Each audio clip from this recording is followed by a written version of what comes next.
Hello అండి. ఎలా ఉన్నారండి అందరూ? బావున్నారా? మీరంతా బావుండాలని మనస్ఫూర్తిగా దేవుడిని కోరుకుంటున్నాను.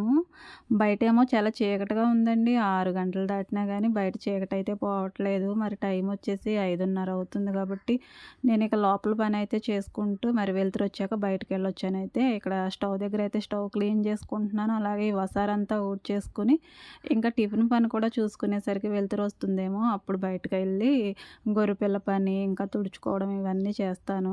ఇంకా పొయ్యి కూడా అంటించేస్తే నీళ్లు కాగుతూ ఉంటాయి. బాబుకనేసి పొయ్యి అంటించి నీళ్ళ కుండ వేస్తాను. నాతో పాటే తను కూడా లేచి నాకు ఏదో ఒక పనైతే హెల్ప్ చేస్తూ ఉంటాడండి. ఇలా మరి ఇక్కడ కట్టెల పొయ్యి దగ్గరికి, గ్యాస్ స్టవ్ దగ్గరికి మరి ఇక రన్నింగ్ డేస్ లాగా పిల్లలు స్కూల్‌కెళ్ళే వరకు తిరిగినట్టే ఉండాలండి అటు ఇటును. అలాగే మరి ఇంకా వేరే ఏం పనులున్నా గానీ పిల్లలు పిలిస్తే వాళ్ళ దగ్గరికి ఇలా ఉరుకు పరుగులు ఇక బొంగరం తిరిగినట్టు తిప్పేస్తూ ఉంటారు. వాళ్ళెళ్ళిన తర్వాత హమ్మయ్య! అనడానికి లేదు. వాళ్ళెళ్ళిన తర్వాత అంతకు రెట్టింపు పనైతే ఉంటుంది. ఇక నెమ్మది నెమ్మదిగా అలా చేసుకుంటూ వెళ్ళడమే తప్పించి మరింక మనం ఏం చేయగలమండి? రోజు ఉండే పనులే. రోజు ఉండే పనులు తప్పించి మరి నేనింక వేరే ఏ ఉద్యోగం అయితే నేను చేయను కాబట్టి, బయటికెళ్ళి ఏ ఉద్యోగమో చేయకపోయినా మరి యూట్యూబ్ దయ వల్ల ఈ ఉద్యోగం అయితే వచ్చింది కాబట్టి, యూట్యూబ్ చేసేవాళ్ళందరూ మరి కొందరైతే ఈ పనులు చేసుకుంటూ మాట్లాడతారు. ఇంకొందరైతే వాళ్ళు కెమెరా ముందుకొచ్చి ధైర్యంగా మాట్లాడేవాళ్ళుంటారు. మరి నేనైతే అంత ధైర్యంగా మరి ధైర్యం చేసైతే మాట్లాడలేను కాబట్టి, ఇలా నా పనులతోనే మరి రోజు మీతో మాట్లాడుతున్నాను. బోర్ అనుకోకుండా మరి నా పనులైతే ఎప్పుడు మామూలుగానే ఉంటాయి. కానీ నేను చెప్పే మాటలేంటంటే నాకు సంబంధించినయి, ప్రతి ఆడపిల్లకి సంబంధించింది. ప్రతి ఒక్క మనసు కూడా కదులుతుందనే ఉద్దేశంతోటైతే నేను మాట్లాడుతున్నాను. అంటే మిమ్మల్ని ఏదో కదిలించేయాలనైతే కాదు. నా మనసులో ఏమనుకుంటానో, నాకేమనిపిస్తుందో అదే మీకు షేర్ చేస్తూ ఉంటాను. ఇడ్లీ వేసేసి దాన్నేమో స్టవ్ మీద ఒక పొయ్యి మీద పెడతాను. ఇంకో పొయ్యి మీద టీ అని, ఇంకా మరి అత్తయ్యకి కూడా ఒక అట్టయితే వేస్తున్నానండి. ఎందుకంటే ఆవిడ పొద్దున్నే మరి ఉపాధి హామీ పని అంటారు గదండీ! అది ఉన్నప్పుడల్లా దగ్గరలో ఉన్నప్పుడు వెళ్ళగలిగితే వెళ్తున్నారు. అయితే మరి ఒక అట్టేసి ఇచ్చేస్తాను. అలాగే మరి టీ గూడా పెట్టుకొనైతే మరి చెరొక్క గ్లాసు తాగేస్తాము. టీ తాగందే మరి ఇంకా వేరే ఏ పని మీద ఉండదండి అసలు. ఏదో టీ తాగాలన్న ఆత్రం తప్పించండి, టీ అలా చల్లారిపోతూనే ఉంటుంది. ఈ పనని, ఆ పనని చేసుకుంటూనే ఉంటాను. చివరికి ఆ చల్లారింది ఒక్క గుటకలో అయితే మింగేస్తానండి అలాగా. ఇంకా బియ్యం గూడా తీసేసి వాటిని కడిగేసుకుంటున్నాను. అంటే నైట్ మిగిలిపోతుందండి అన్నం అంతా అలాగే ఉంటుంది. మరి చిన్న కుండ అయితే పెట్టాను. ఎలాగో కాస్త చల్లగానే ఉంటుంది గదండీ! ఆ అన్నం కూడా మరి త్వరగా తినేస్తే ఇది కూడా సేవ్ అవుతుందని చిన్న కుండ అయితే పెట్టాను. మరి నైట్ మిగిలిపోయిన అన్నం మరి వాళ్ళకే పెట్టాలి గదా! అందుకనైతే మరి నేను చిన్న కుండ అయితే పెట్టాను. నైట్ ఎందుకు తినలేదో తెలుస్తుందప్పుడు. మామూలుగా పెద్ద కుండ పెట్టి వండేయొచ్చండి. కానీ మరి ఆ నైట్ మిగిలిపోయిన అన్నం మరి అది పడేయవలసొస్తుంది. గేదెలు కూడా మరి తినట్లేదు. వాటికి కూడా తీసుకెళ్ళట్లేదు. కుడితి మామయ్య గారి బాగోని కాడ నుంచి గేదెలకి కుడితి కూడా లేదు. మరి అన్నం అయితే మరి ఎక్కడ పడేస్తామండి? మేమే తినేయాలి కదా! అందుకని చిన్న కుండ పెట్టాను. ఎలాగో వాతావరణం చల్లగానే ఉంటుంది గదండీ! చచ్చిపోవట్లేదు. వేసవికాలం వచ్చిందంటే ఇక ఎలాగో తినడానికి పనికిరాదు. ఇంకా మరి మా టీతో పాటు గొర్రెపిల్లకి మరి పాలండి. ఈ మధ్యన మరి గొర్రెపిల్ల ఒకటొచ్చింది. దానికి మా టీ కన్నా ముందు పాలైతే కాచి చల్లారబెట్టేసి దీనికి కూడా పట్టించేస్తున్నాను. ఇలా డైలీ పనులు చేసుకుంటూనే వెళ్ళాలి కానండి, ఊపిరి ఆడదండి అసలు ఈ పనుల మధ్యలోనూ. పిల్లలు వెళ్ళిన తర్వాత హమ్మయ్య! అనుకోవడానికి లేదు. మరలా ఉండే స్టెప్‌లో మరి వేరే పనులుంటాయి. ఆ పనులయిన తర్వాత అన్నం తిని కాస్తంత మరి రెస్ట్ తీసుకోవడానికి ఉండదు. అప్పుడు మరి బట్టలు మడతెట్టుకోవడాలు, పప్పు రుబ్బుకోవడాలు ఏయేయో ఉంటాయి. ఇక ఎప్పుడండి బాబు ఊపిరి పీల్చుకునేది? అలాగంటే మరీ బొత్తిగా ఊపిరి పీల్చుకోవడానికే లేదమ్మా అని అనుకుంటారు. మాట వరుసకి అలాగ అంటాం గానండి, అలా అసలు ఎక్కడుంటుందండి అసలు తీరిక అనేదే ఉండట్లేదు. ఇంటి పనులు, వంట పనులు, పిల్లల్ని చక్కబెట్టుకోవడాలు, వాళ్ళని స్కూలుకి పంపించుకోవడాలు ఇదేనండి డైలీ మరి.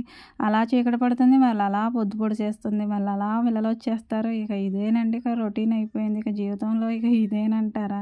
ఏమీ లేదా? ఇంకా ఇదేనండి కంటిన్యూ అవుతుంది. కాకపోతే పిల్లలు మరి పెరిగి పెద్దవాళ్ళు అవుతూ ఉంటారు. ఈ స్టెప్ నుంచి వేరే స్టెప్‌లోకైతే వెళ్ళిపోతామండి. అమ్మమ్మగానో, నాయనమ్మగానో సెటిల్ అయిపోవడం అయితే మరి జరుగుతూ ఉంటుంది. నిత్యం మరి మన అమ్మాళ్ళ దగ్గర నుంచి కూడా చూసుకుంటూ వస్తున్నాం గదండీ! అంతా సాఫీగా బాగానే సాగుతుంది. బాగానే ఉంటున్నాము. మన ఒళ్ళనేది ఎంత అలసిపోయినప్పటికీ కూడా మన మనసనేది చాలా బాగుంటుందండి. ఎందుకంటే పిల్లల్ని అలా చూసుకుంటూ, వాళ్ళని స్కూలుకి పంపించుకుంటూ, మన ఇంటినంతటిని చక్కబెట్టుకుంటూ, మన చేతుల మీద మన కుటుంబాన్ని అలా ఒక స్థితిలో అయితే నిలబెట్టుకోవడంలో ప్రతి ఆడవాళ్ళు కూడా ముందుండడానికే చూస్తారండి. మా ఇంటిని అలా ఉంచుకోవాలి, ఇలా ఉంచుకోవాలని అయితే ఎన్నో కలలు కంటూ ఉంటారు. పిల్లల్ని కూడా పెద్దవాళ్ళుగా ఎలా మార్చాలి, ఎలా పెంచుకోవాలి, వాళ్ళని ఏం చేయాలి, వాళ్ళకి ఎలా చేయాలి ఏంటనేది చాలా ప్లానింగ్స్ అనేవి ప్రతి తల్లికి కూడా ఉంటాయి కదండీ. ఎన్నో ఆశలు ఉంటాయి జీవితం మీద. మరి అలాగే నాకు కూడా చాలా ఆశలు అయితే ఉన్నాయండి. కానీ అవన్నీ మనసులోనే ఉంటాయి, పైకైతే చెప్పుకోను. కానీ నేను ఎలా ఉంటున్నాననేదే నాకు కావాలండి. తర్వాత ఎలా ఉంటామనేది అవసరం లేదు. ఎందుకంటే కాలంతో సమానంగానే మన జీవితాలు కూడా అలా సాగిపోతాయనేది నా నమ్మకం. మనం రేపటి రోజున అలా ఉండాలి, ఇలా ఉండాలని ముందే కలలు కనడం నాకు అస్సలు నచ్చదు. ఇప్పుడు ప్రస్తుత పరిస్థితి ఎలా ఉంది, మనం ఎలా మెయింటెనెన్స్ చేస్తున్నాము అనేదే నాకు కావాలి. రేపటి రోజు గురించి ఆలోచించుకోవాలి. అంతకన్నా భవిష్యత్తు గురించి ఆలోచించడం నా వల్ల కాదు. ఎందుకంటే మనం అనుకున్నది జరగొచ్చు, జరగకపోవచ్చు. నమ్మకం ఉంటే ఏదైనా జరుగుతుందంటారు. కానీ కాలం అంతకన్నా ముందుంటుందండి. కాలమే నిర్ణయిస్తుంది మనం ఏం చేయాలన్నా. మనం నిమిత్త మాత్రంగా చూడడం తప్పించి ఏమి చేయలేము. మన పనులు మనం చేసుకుంటూ వెళ్తే మరి మనకు కావలసిన సమాధానం అనేది దొరుకుతుందని ఖచ్చితంగా నాకు తెలుసు. ఆ వీడియోస్ డైలీ చూసేవాళ్ళకైతే తెలుస్తుందండి. మాదొక్క చిన్న ఉమ్మడి కుటుంబం అనేసి. అంటే మా పిల్లలు, మేము, అత్తయ్య, మావయ్యదైతే ఇదే ఊరండి. మా ఇంటి పక్కనే ఉంటుంది ఇల్లు. ఇల్లు అంటే మా ఇంటి పక్కన ఉంటుంది కానీ ఇక మా ఇంట్లోనే ఉన్నట్టే ఉంటారు పిల్లలు. వాళ్ళు హాస్టల్ నుంచి వచ్చినప్పుడు భలే సరదాగా ఉంటాము. అలా మరి చిన్నపిల్లలప్పుడు మా మేనకోడళ్ళు చిన్నప్పుడైతే మరి నాకు మ్యారేజ్ అవ్వడం జరిగింది. అప్పటి నుంచి ఇక ఇలా మరి కంటిన్యూ అవుతూనే ఉంది. వాళ్ళ పీజీ ఒకళ్ళు, ఇంజనీరింగ్ ఒకళ్ళు చదువుతున్నారు. వాళ్ళు పెద్దవాళ్ళు అయిపోయారు. ఎందుకు ఈ విషయం గురించి చెప్తున్నాను అని అంటేనండి, నేను ఒక ఉమ్మడి కుటుంబం మీద ఒక వీడియో చేసినప్పుడైతే రెస్పాన్స్ అయితే మామూలుగా లేదండి. మరి మా వాళ్ళు కూడా పెద్దవాళ్ళు అయితే అయిపోతున్నారు. మీరు చూస్తూనే ఉన్నారు కదండీ. చిన్నప్పుడు చిన్న, పెద్దప్పుడు పెద్ద. ఇక వీళ్ళు కూడా అలా అలా మరి ఎదుగుతున్నారు దేవుడి దయ వల్ల. వీడియో నచ్చిన వాళ్ళైతే చాలా బాగుందని అయితే మంచి మంచి కామెంట్స్ పెట్టారు. అంటే మంచి కామెంట్స్ ఉన్నప్పుడు అంటే చెడ్డ కామెంట్స్ అనేవి ఏమీ రాలేదనుకోండి. ఆ వీడియోకి సంబంధించి అన్నీ మంచి మంచి కామెంట్సే వచ్చినాయి. చాలా హ్యాపీ. ఇంకా మరి కొంతమంది డౌట్స్ ఏంటంటే అలా కలిసి ఉంటున్నామంటే అది అంత నమ్మశక్యంగా లేదన్నట్టయితే కొందరు మరి విమర్శించేవాళ్ళు విమర్శిస్తూనే ఉంటారు కదండీ. ఈ రోజుల్లో ఉమ్మడి కుటుంబంలోనికి పిల్లనివ్వడానికే ఎవరు ఇష్టం లేదు, ఇష్టపడట్లేదు అని అయితే అంటున్నారు. అంటే ఇండైరెక్ట్‌గా మీరుండడం అది అంత ఈజీ ఏమీ కాదులే అన్నట్టు నాకు అర్థమైందండి వాళ్ళ మాటల్లోనూ. వాళ్ళ కామెంట్స్ అయితే కొన్ని కొన్ని ఏదో 3, 4 అలాంటి కామెంట్స్ వచ్చాయి కానీ మిగతావన్నీ కూడా చాలా మంచి రెస్పాన్స్ అయితే వచ్చింది. ఆ వీడియో అయితే మరి అది నా జీవితం అండి. అది ఉమ్మడి కుటుంబం అనేది నా జీవితం కాబట్టి ఆ వీడియోలో నా మనసు మాత్రమే ఉంటుందండి. అందుకనే అంత రెస్పాన్స్ వచ్చిందేమో. నేను చాలా హ్యాపీగా ఫీల్ అవుతున్నాను. ఎందుకంటే నా మనసు అంతమందికి నచ్చిందా అనేసి నాకు ఆ వీడియో అంటే చాలా ఇష్టమండి. ఒక కొడుకున్నా, ఇద్దరు కొడుకులున్నా, ముగ్గురు కొడుకులున్నా ఈ రోజుల్లోనూ కొంతమంది అయితే మరి కలిసి ఉండడానికే ఒప్పుకోరండి. ఉమ్మడి కుటుంబం అంటేనే అందరికీ చాలా ఇదిగా ఉంటుంది. ఈ రోజుల్లోనూ కలిసి ఉండడం చాలా కష్టం. ఒకే ఇంట్లో వేరువేరుగా ఉన్నా కానీ అత్త కోడళ్ళకి ఎవరికి కూడా పడట్లేదు. మా గురించి మేము గొప్పలు చెప్పుకోవడం అని అనుకుంటారు కానండి, గొప్పలైతే నేను ఎప్పుడూ చెప్పుకోను కానీ ఉన్నది ఉన్నట్టే మాట్లాడతాను. మరి పెళ్ళయి అయితే మరి 10 సంవత్సరాలు దాటిపోయిందండి. అంటే మా అబ్బాయిని చూశారు. వయసు అయితే గెస్ చేయొచ్చు మీరు. మరి అంతకు ముందు నుంచి మరి బాబైతే మరి పెళ్ళైన ఏడాదికి పుట్టాడు. అప్పటినుంచి ఇప్పటి వరకు కూడా అత్తయ్యకి నాకు మధ్యలో ఒక గడ్డి పరకంత మొహమాటం పరిచే ఒక మాట కూడా రాలేదు. అలా మొహమాట పరిచేలాగా మాట్లాడి మరలా అత్తయ్య మొఖం చూడాలంటే నేను చూడలేనండి. అలాగే అత్తయ్య కూడా ఎప్పుడూ కూడా నన్ను ఇబ్బంది పెట్టేలా మాట్లాడడం, పని అలా చేస్తున్నావు, ఇలా చేస్తున్నావు అని అనడం అసలు ఎప్పుడు చెప్పలేదండి అలాగా. అలాగే నేను కూడా ఆ పని ఇలాగెందుకు చేయాలి, అలాగెందుకు చేయాలని అనుకోలేదు. ఇద్దరం కూడా ఒకళ్ళకొకళ్ళం ఆవిడకి తెలిసినప్పుడు చెప్పినప్పుడు వాటిని నేను వినడమే. నాకు తెలిసినవి ఏదైనా ఉంటే నేను ఆవిడకి చెప్పడమే. ఇద్దరం అలా కలిసిపోయాం. వాళ్ళిద్దరు కూతుళ్ళు ఎంతో, నేను కూడా అంతే అన్నట్టు నన్ను ప్రేమించింది అత్తయ్య ప్రేమగా. ఇక అమ్మ ఎంతో, అత్తయ్య కూడా అంతే అని నేను ఇక కలిసిపోయాను ఇక ఫ్యామిలీలోనూ. మరి ఇలా కలిసిపోయినప్పుడు ఇంక గొడవలు ఎందుకు వస్తాయండి. ప్రతిదానికి మరి భూతద్దంలో వేసేసి ఏది చెప్పినా కానీ ఇక తప్పులాగా తప్పు పట్టుకుంటే అన్నీ మనకి పెడార్థాలుగాను, తప్పులుగాను మరి మనల్ని పట్టించుకోనట్టు, మనల్ని ఏదో బాధ పెట్టేసేలా మాట్లాడుతున్నట్టే అనిపిస్తాయి. మన అత్తగారే కదా, ఆవిడ ఒక మాట అన్నా, ఒక పని చెప్పినా అది మన కోసమే కదా అని మరి ఆ చిన్న వయసులో పెళ్ళైనప్పుడు తెలుసుకుంటే ఇబ్బందులు ఏమీ ఉండవండి. తర్వాత అంతా హ్యాపీగా ఉంటుంది. ఆ టైంలో మనం ఏమైనా రివర్స్ అయ్యామంటే ఇక జీవితం జీవితాంతం మరి అత్తాకోడళ్ళ గొడవలనేవి ఆరనే ఆరవు నాకు తెలిసి. అలా మరి మా అత్తాకోడళ్ళ సంభాషణ అయితే మరి సుఖాంతమండి. అంటే దేవుడి దయ వల్ల ఎప్పుడూ కూడా ఇలాగే ఉండాలని కోరుకుంటున్నాను. ఏదో గొప్ప కోసం చెప్పుకోవట్లేదండి. వీడియోలో నేను మాట్లాడే దాని గురించి చెప్పాలి కాబట్టి ఇది అందులో ఒక పాయింట్ మాత్రమే. అత్తయ్యతోటి ఈ విధంగా ఉంటుంది నా లైఫు. అంటే ఫ్యామిలీతో కూడా మంచిగానే ఉంటాను. అలాగే మరి నేను ఏదో కొత్తగా బయట నుంచి వచ్చిన అమ్మాయిలాగైతే నన్నెవ్వరు చూడరు. అలాగే వీళ్ళందరూ ఎవరో అత్తింటి వారు కదా! ఈళ్ళని ఒకలాగా చూడాలి, అమ్మాళ్ళ ఇంటి వైపునోళ్ళని ఒకలా చూడాలనే అయితే ఫీలింగ్ ఎప్పుడు కూడా నాకు లేదు. వాళ్ళెంతో వీళ్ళు కూడా అంతకన్నా ఎక్కువగానే భావిస్తాను. ఇప్పటి వరకు కూడా అత్తింటి వారితోటైతే గెలుస్తూనే వచ్చానండి. ఏ విషయంలోనైనా గానీ, మంచిలోనైనా, చెడులోనైనా, బాధలోనైనా, కష్టంలోనైనా, సుఖంలోనైనా ప్రతి విషయంలో కూడా గెలుస్తూనే దేవుడి దయ వల్ల ఇప్పటి వరకునైతే రాగలిగాను. కానీ మరి కూతురిగా అయితే ఓడిపోతున్నానేమో అనైతే బాధ అయితే నన్ను వెంటాడుతూనే ఉంటుందండి. అంటే చిన్నతనంలోనూ పెళ్ళవుతుంది. అప్పటినుంచి పిల్లలు చిన్న చిన్నగా ఉన్నప్పటి వరకు కూడా మనకి ఆ చిన్నతనం అనేది పోదు. ఇక రాను రాను పిల్లలు పెద్దవాళ్ళు అవుతున్నారు. చదువులు పెద్దయి అవుతున్నాయి. మనకు కూడా తగిన జ్ఞానం వస్తుంది గదండీ! పిల్లలు మనంత వాళ్ళు అవుతున్నారంటే. మన అమ్మ, నాన్న మనల్ని ఎలా పెంచి పెద్ద చేసి ఒక ఇంటోళ్ళని చేశారో, మనం కూడా మన పిల్లల గురించి అదే విధంగా ఆలోచించేటప్పుడు తెలుస్తుందండి నాకు.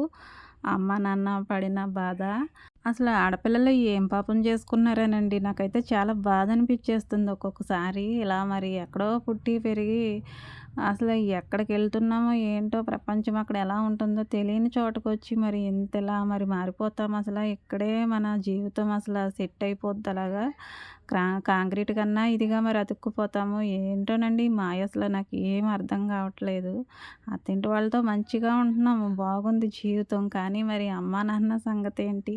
వాళ్ళని కూడా మరి ఎందుకండి మనతో జీవితాంతం మరి అలా మరి వాళ్ళ దగ్గర ఉండలేము. అత్తారింటి దగ్గరే ఎందుకు అలా ఉండాలని మరి ఎవరు రాసి పెట్టారండి? ఇలా రాసినోళ్ళకి బహుశా కూతురు ఉండుండదండి. అందుకనే ఆడపిల్లని అత్తారింటికి పంపించేయాలని రాసుంటారు. పెళ్ళైన ప్రతి ఒక్క ఆడపిల్ల కూడా పుట్టింటిని మిస్ అవుతుందండి. మిస్ అవుతూనే ఉంటుంది లైఫ్ లాంగు. వెళ్ళి వస్తామండి చుట్టం చూపుకి. ఏదో 2 రోజులో, 4 రోజులో ఉంటాం. పెళ్ళిళ్ళకో, పబ్బాలకో, పండగలకో వెళ్ళి వస్తాం గానీ, అక్కడే ఉండం గదండీ! మన భవిష్యత్తు కాలం అంతా రాసిపెట్టున్నది అత్తారింటి దగ్గర. అయితే మనం అమ్మాళ్ళ దగ్గర ఎందుకుంటామండి? ఎంత ఇష్టం, ఎంత ప్రేమతో మనల్ని పెంచారాళ్ళు. కానీ అంతకన్నా ఎక్కువ ఇష్టంగా మరి కోరిన అల్లుడికిచ్చి మరి పెళ్లి చేసి పంపించేస్తారు. వాళ్ళు పంపించి వాళ్ళు బాధపడతారు. ఇక్కడికొచ్చాక మన జీవితం ఎంత సుఖంగా, ఎంత సాఫీగా ఉన్నా అమ్మా, నాన్న గుర్తొచ్చిన ప్రతిసారి బాధ కలుగుతూనే ఉంటుంది ఆడపిల్లలకి. ఈ బాధ సంతోషం నుంచి పుట్టిందే గానీ, మనకి అత్తారింటి దగ్గర అందరికీ ఒకేలాగా ఉండదండి. కొందరికి కష్టం అవ్వచ్చు. వాళ్ళకైతే ఇక నరకమే. కానీ మంచిగా కాపురాలు చేసుకునే వాళ్ళకి కూడా పుట్టింటిని మిస్ అవుతూనే ఉంటారు. ఆ బాధ ఇక చెప్పలేం గదండీ!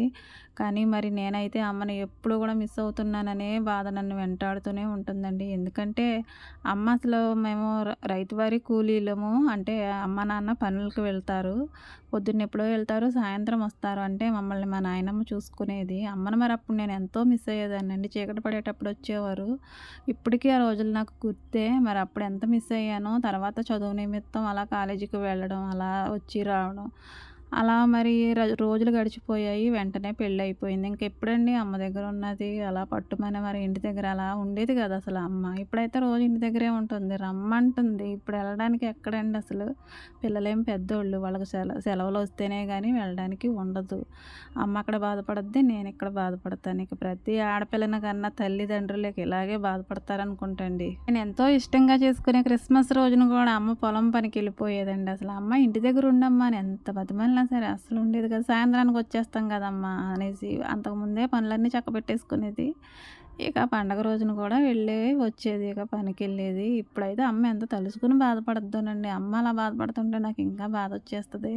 గడిచిపోయిన కాలాన్నయితే మనం తీసుకురాలేం గానండి. ఇప్పుడున్న ప్రజెంట్ రోజుల్లో అయితే పిల్లలకు సెలవులిచ్చినప్పుడు వెళ్ళైతే ఒక వారం రోజులు అలా ఉండైతే వస్తాను. కానీ పోగొట్టుకున్న మంచి రోజులైతే మనం ఎప్పటికి కూడా తిరిగి తెచ్చుకోలేం కదా! ఆ చిన్న వయసులో అమ్మ దగ్గర ఉండే రోజుల్ని నేను చాలా మిస్ అయ్యానండి. ఎందుకంటే అప్పుడున్న పరిస్థితులు అలాంటివి. రెక్కాడితే కానీ డొక్కాడేది కాదు. కానీ ఇప్పుడు ఎంత బాగున్నా సరే అమ్మ దగ్గరికి వెళ్ళడానికి కాలం సహకరించట్లేదు. నాకొకటి జరిగితే బాగుండు అనిపిస్తుందండి. దేవుడు కనిపించి నీకేం కావాలంటే మరలా నా కోల్పోయిన చిన్నప్పటి రోజులన్నీ ఇచ్చేయండి. అమ్మ నాన్నతోటి నేను ఎలా ఉండేదాన్ని అలాగనేసి అయితే కోరుకుందాం అని అన్నంత అనిపించేస్తుందండి. ఎందుకంటే అంత బాధ నన్ను వెంటాడుతూ ఉంటుంది. ఈ బాధ నాకేనా లేదంటే ప్రతి ఆడపిల్లకి ఇంతేనా అనే అనుమానం కూడా వస్తుందండి. పెళ్లి కాకముందు అమ్మ నాన్న దగ్గరే ఉంటాం కాబట్టి లైఫ్ ఇలాగే ఉంటుందేమో అన్న అపోహలో ఉంటామండి. కానీ పెళ్ళయిన తర్వాత వాళ్ళని ఎంత మిస్ అవుతున్నామో తెలుస్తుంది. పెళ్ళయిన దగ్గర నుంచి ఇప్పటి వరకు కోడలుగా గెలుస్తూనే వచ్చానండి. కానీ కూతురిగా ఓడిపోతున్నానేమోనన్న బాధ అయితే వెంటాడుతుందండి.